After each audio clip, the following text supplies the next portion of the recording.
Sir काजी साहब के हवाले से क्या कहेंगे, अपने साथी जजेस को इंसाफ दे पाएंगे?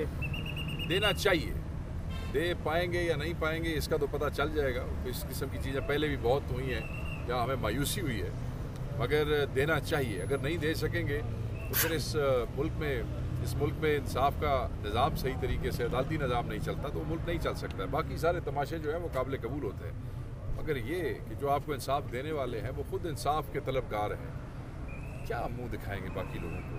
मैं ये समझता हूँ कि देना चाहिए, और ये बहुत से लोगों के लिए नेक नामी वापस गेन करने का अल्लाह ने एक मौका दिया है।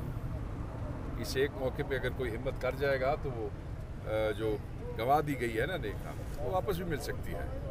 अच्छा सर, क्या समझते हैं, माजी में देखा जाता था रिटायर्ड जजेस होते थे वो अक्सर बोलते थे जब रिटायर्ड होने के बाद मंजर में आम पर आते थे, अब हाजिर सर्विस जजेस ख़त देना शुरू हो गए हैं, और इसके बाद आपको ये नहीं लगता कि तमाम पार्टियों को यहाँ पे स्टैंड लेना चाहिए इस मैटर पे? सबको बिल्कुल स्टैंड लेना चाहिए। आपने जो हाजिर जजों की और रिटायर्ड जजों की बात की है, मैं ये समझता हूँ कि ये बेहतरी आई है, ये तब्दीली हुई है कि लोगों ने रिटायरमेंट का इंतज़ार नहीं किया है, लोगों ने बैठे हुए हिम्मत की है। ये दलेर लोग हैं। पाकिस्तान के हर बच्चे को, हर शख्स को, हर पार्टी को अपने आपस के इख्तलाफात भुला के इसके लिए खड़ा होना चाहिए।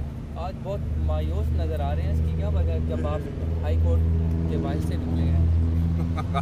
नहीं, मायूस कोई नहीं है। मायूसी हमारे लिए ऑप्शन नहीं है। हम मुतहरिक रहेंगे, एनर्जेटिक रहेंगे, तब खान को रिहा करा सकेंगे। कब तक? एक साहब आज केस के हवाले से आप हेयरिंग जो मिली है उसके हवाले से आप क्या बताएंगे? मैं समझता हूँ कि हमारी साइड, हमारी काउंसिल ने बड़ा एलेबोरेशन के साथ चीज़ें जो हैं वो एक्सप्लेन की हैं, और बड़े बेहतर तरीके से चीज़ों को खोल के अदालत के सामने बयान किया है। अब चीज़ें कल पे चली गई हैं। हमें उम्मीद है कि जिस तरीके से, जैसे जजेस ने भी मेंशन किया, खोल के समझा दिया, उसका फ़ैसला भी इंसाफ के रहनुमा असूलों की रोशनी में ही सामने आएगा और खान साहब को इंसाफ मिलेगा।